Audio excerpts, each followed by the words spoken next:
I'll just hold it. Hello. I hope you had a very good conference today. Thank you very much for the invitation.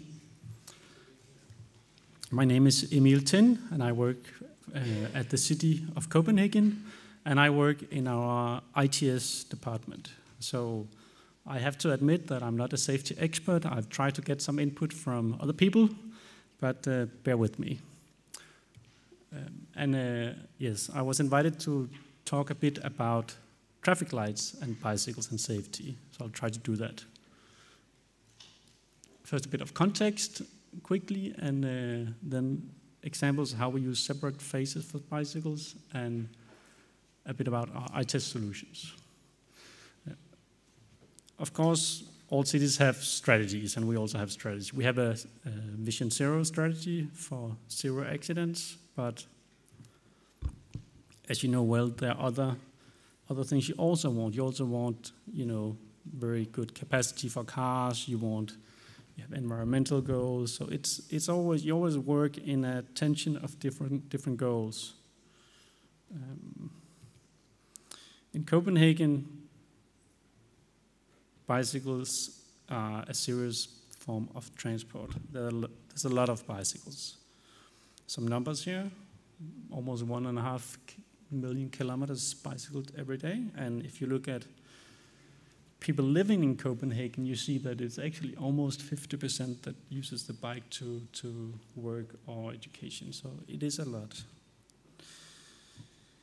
Quick background about how we design stuff in Copenhagen. I'm afraid I don't have any photos from the Netherlands, but of course we are very inspired by what's been done other places. But in Copenhagen, almost all major streets have a separated bicycle path, first of all. And we have no bicycles on sidewalks, no push buttons. We have very few bi-directional cycle paths. Here you see an example, but that's really the exception. For example, this is due to a construction of metro. But in intersections, we always try to avoid them whenever we can, because we think it's confusing for people. But of course, it's also really important what people are used to. It's really important factor to think about. But we try to avoid bidirectional cycle paths whenever we can in intersections. And as I said, there's a lot of bicycles, and also most bicycles, they ride along the major roads. So we have quite little infrastructure that's completely separate, like outside the roads for cars. It means that motorists are quite used to bicycles and have been for many years. And then I was asked to talk about intelligent phasing. What might surprise you is that actually the way we work with signal programs in Copenhagen is not that advanced in a sense. It's pretty straightforward. We have very few adapted intersections in Copenhagen. Most are based on fixed time control.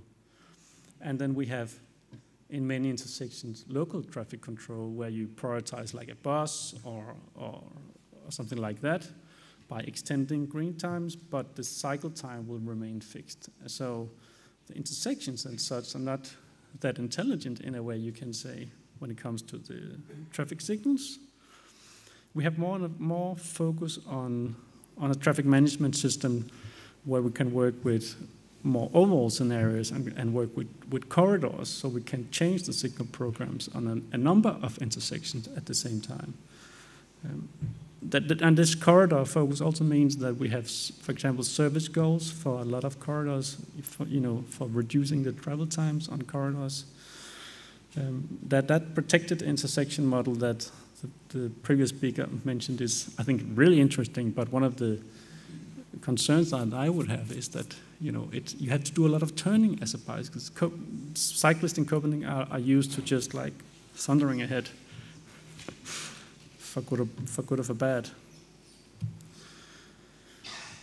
This is statistics about accidents in Copenhagen, and of course the big numbers at the bottom are the ones that are most serious. That's the deaths And as you can see, we've been down to 1 a year, and now we have a little bit of increase. We don't really know why, but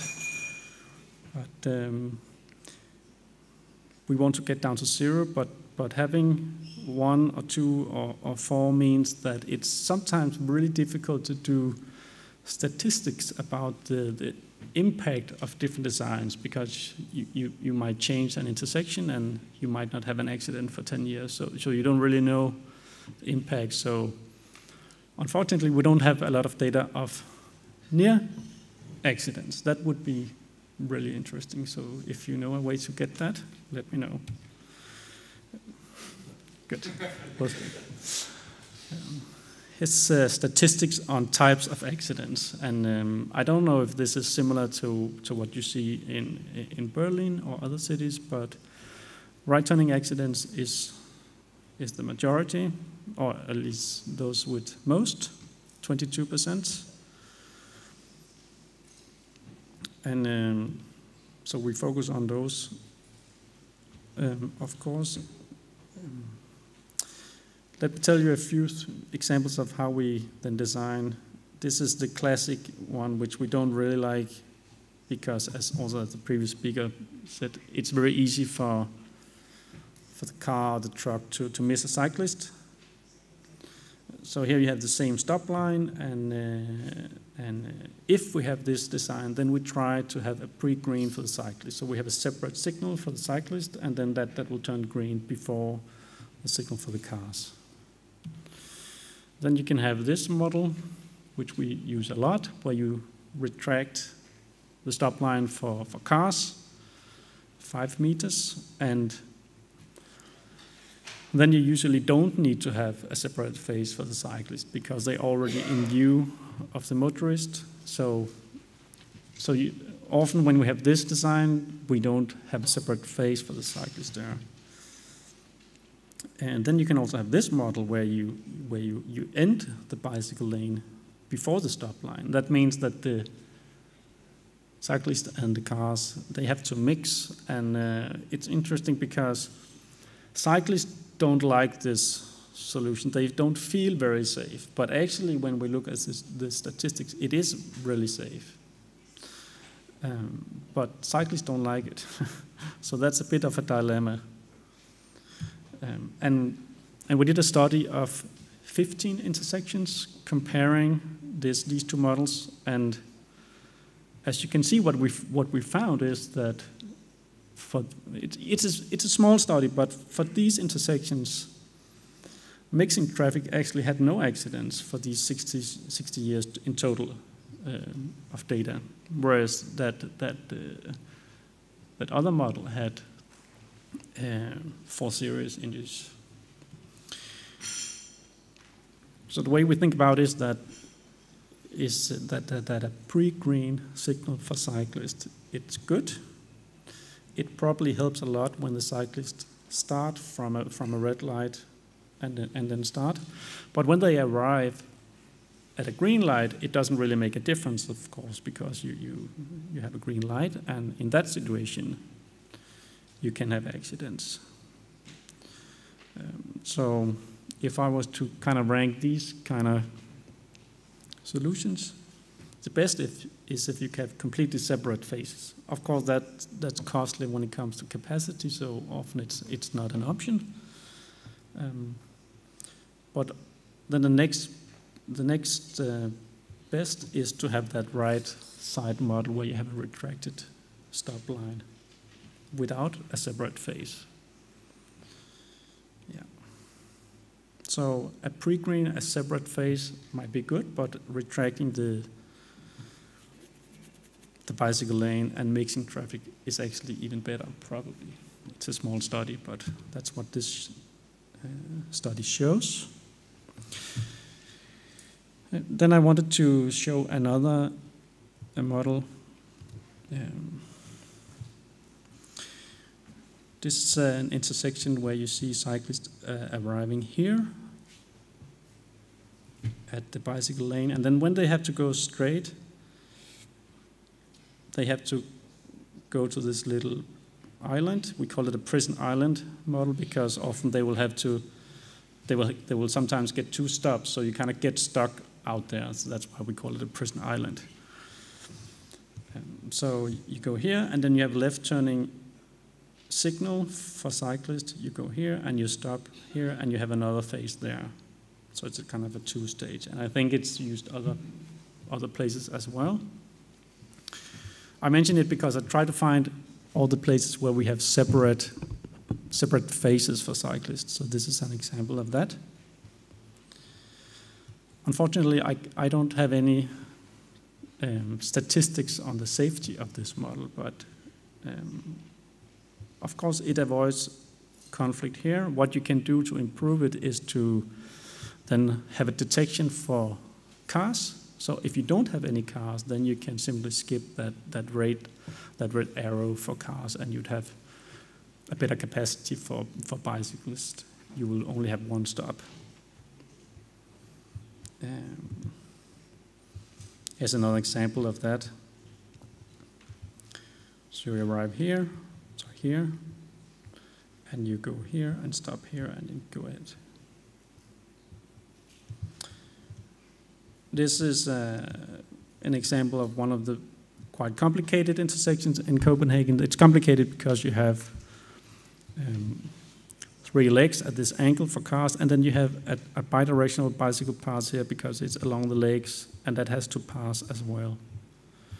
So in those cases, we would have a completely separate phase for the bicycles passing on a bidirectional path, and that's because people are not used to bicycle, passing in the wrong direction, so to speak. So to avoid any confusion or problems with that, we keep them in a separate phase. You can see it. This geometry means that it becomes kind of complex, but if you come from this way and you have to turn left, there's a signal there, and then signals across there. So one direction here and the other direction here. So this way and that way.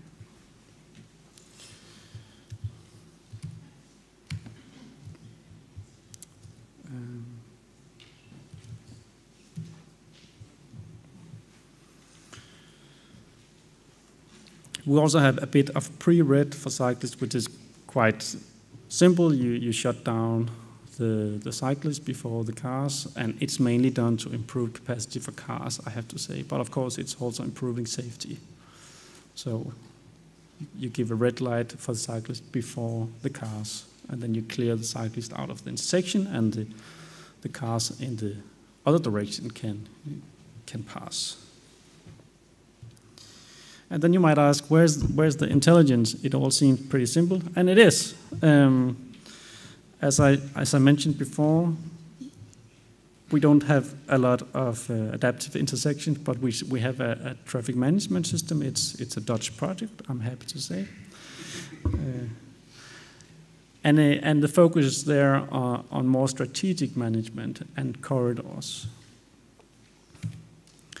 It's a product called MobiMaestro, and it's connected to all our traffic lights, to sensors, and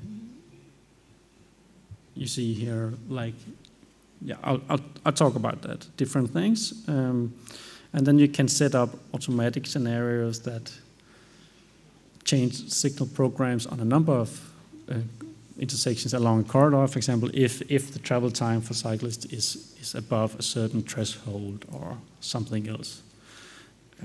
And it's not directly connected to safety, and I cannot tell you what the impact on safety is, except that we don't see any adverse effects in the overall statistics. And I think you can argue that the more cyclists you have, the safer it is for cyclists. So anything you can do to improve service and reduce travel time for cyclists will implicitly, I think, improve safety also. But of course, it's not a direct proof. I can't show the numbers, but I think it's a valid argument anyways. So I thought it was worth giving you a quick, just a quick tour of some of the things we do. It's not directly connected to safety. I don't have any numbers on that, but still. green waves. Again, it's pretty simple. It's just a fixed time system. It's based on a 20-kilometer average speed of cyclists, and if you follow that speed, you don't get any stops. It's pretty good. Here's an example from Østerbrogade. It's around 20 intersections, I think, along the corridor. And we did a lot of complicated simulations with Vism and trying to see what adaptive systems could give us. But interestingly, we couldn't really get any results, and we had to have a ton of sensors. But a simple adjustment of the offset times really gave us a big result, as you can see there. 70% less stops and 11% faster. Great. We did experiment with lane lights in the road. That's, of course, to improve safety, and it probably does. We don't have any numbers. What we see is that cyclists, they don't really understand this. I mean, they're not used to it, so don't really understand what it is. We also tried to use it for guiding cyclists to the green light, having them further behind, and then indicate where the green wave is, but cyclists don't really understand it. We did a project with intelligent street light. The idea is that late at night we turn down all the street lighting to save energy, and then you can detect cyclists approaching the intersection, and then you can turn up the light to full intensity again. And the cyclists really like, they feel a lot safer, or at least somewhat safer. But again, if the perception of safety and the actual safety can be quite different. So we don't see any accidents, but we didn't, it's not enough intersections to have like a valid data set to conclude anything on safety, but they feel safer, cyclists. So they like the solution. We're starting to put up these variable message signs for cyclists where we can change the content based on travel times or other dynamic input, so we can guide cyclists. Say today it's actually quicker to go the other way around, stuff like that. Yeah, and this is what I talked about, to have scenario management. You can change the signal programs on corridor based on travel time for cars or for buses or for bicycles, or maybe on the number of bicycles, or even the weather or something else. Then we're working with apps and what's called closer green light optimal speed advice. And there's an interesting safety aspect in that. Some people argue that question whether it's safe to ask people to use an app when they bicycle, and I think it's an interesting question. What we did with this app is to provide guidance via headphones, so you don't have to look at the screen. So it's, I think, very nice. But I would also say that if you're in a car, you have a lot of instruments always to look at. You have a ton of instruments. You have a dashboard. So for a cyclist to have a phone to look at, I'm not sure it's unsafe, but I would love to have numbers and research on that. It's what I have. So just some summary here. It is it's a complex issue. The traffic signals is of course a part, but it's only, I would say, one part, maybe even a small part. And what we do in Copenhagen, it's not that intelligent in each intersections. It's pretty normal fixed time. Pre-green, like to have earlier green for cyclists, is good, but it's even better, we think, to mix traffic. And then the question, if it's safer to mix traffic, maybe we should look even more at mixing it even more and look more at shared space type of solutions where you get rid of the signals altogether. What that does is it requires really users to to be attentive and to look at each other instead of just looking at the signal and then assume that it's safe to go. But again, it will take some time because, I mean, it requires people to get used to that solution, I think. Yeah. That's what I have. Thank you.